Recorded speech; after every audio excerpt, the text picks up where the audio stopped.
cool. That's awesome. Yeah. But we are here tonight to worship. This is an amazing thought. A God who is indescribable. You say, well, how do you know that? All you have to do is walk outside on a dark night and look up into the sky, and you will know when you look up that this God we're worshiping tonight is beyond our wildest dream. The scripture says, by the word of the Lord, the heavens were made, the starry host by the breath of his mouth. We live in a little subdivision in the universe called the Milky Way galaxy. In case you didn't know, that's where you live. Some of you are thinking you live in Shady Grove. No, you're living in the Milky Way galaxy. That's your subdivision in the universe, a very big universe that we have to use something called a light year to get around in. You say, well, what's a light year? Well, that's how fast light travels in 1 year. And we know it's flying 186,000 miles a second. So if light goes 186,000 miles a second for a whole year, it goes 5.88 trillion miles in a year.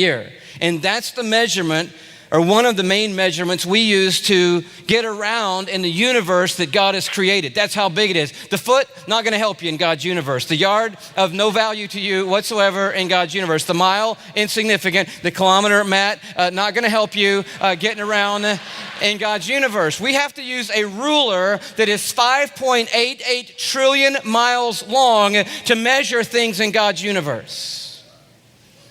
And our home subdivision, the Milky Way galaxy, just came into being. It consists of billions of stars. Just our subdivision, the Milky Way galaxy. Not hundreds, not millions, not hundreds of millions, billions of stars in our home subdivision, the Milky Way galaxy. And scientists say that there are hundreds of billions of other subdivisions and galaxies in the known universe.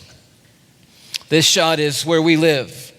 It's a little snapshot of the Milky Way galaxy. If you zoom into this star-forming region, you see something pretty amazing. This particular shot is a close-up of a star-forming region in our subdivision taken by a friend of ours named Dr. David Block, who's an astronomer down at Wits University in Johannesburg, South Africa. And we were down there a few months ago, and he was telling us that if we were to count the billions of stars in the Milky Way galaxy, 1 star per second. So if we just started with any one of these, I don't know which one you want to pick. Let's just start with this one right here. And because I can reach it. And we start 1, 2, 3, 4, 5. That looks like 1, but I'm close enough to see it's 2 that are close together. 7, 8, 9, 10, 11. Let's go back over here. 12. You're like, oh, please don't count them all. If we counted all the stars in our subdivision, 1 per second, it would take 2,500 years just to count the stars in the Milky Way galaxy. And God says about himself, you want to know how the universe is telling us that God is big? Through the prophet Isaiah, he says, to whom will you compare me?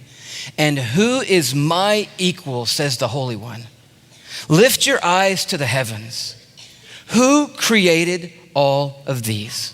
And then he answers for himself. The one who leads forth the starry host one by one and calls them each by name. Because of his mighty strength and great power, not one of them is missing. If you want to get a glimpse of it, here's a composite shot of our subdivision, the Milky Way galaxy. It's taken by combining hundreds of thousands of photographs.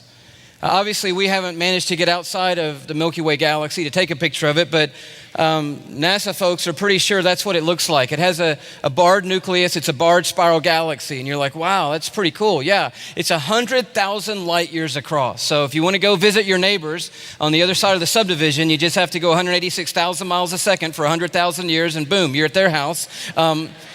In our little neighborhood home called the Milky Way galaxy. You say, well, where are we? I'm looking for us on there. You know, we got to be right in the center, obviously. I'm sure we're right there in that middle. No, believe it or not, we're not even in the center of our own subdivision, okay? So affirming again tonight, it's not about you and it's not about me. We don't even live in the center of our own subdivision, and you don't want to live in the center of the subdivision because it's scary in the center of the subdivision.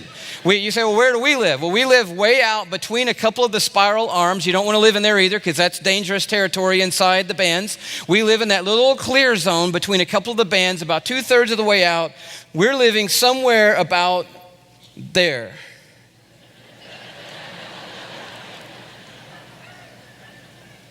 And you're like, well, I don't see me.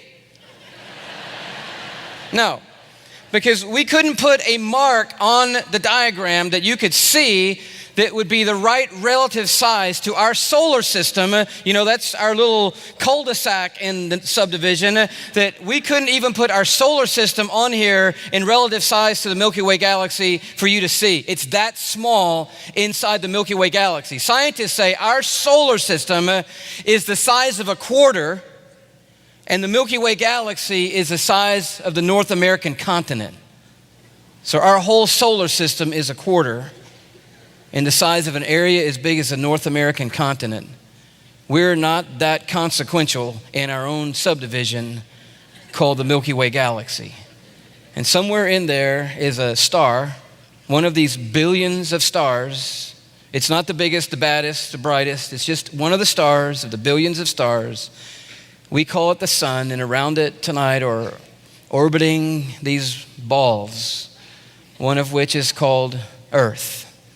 It's our home. That's you and me.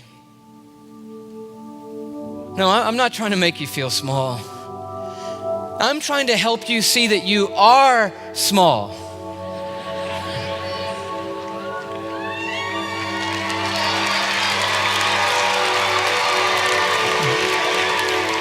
But it's significant in significance.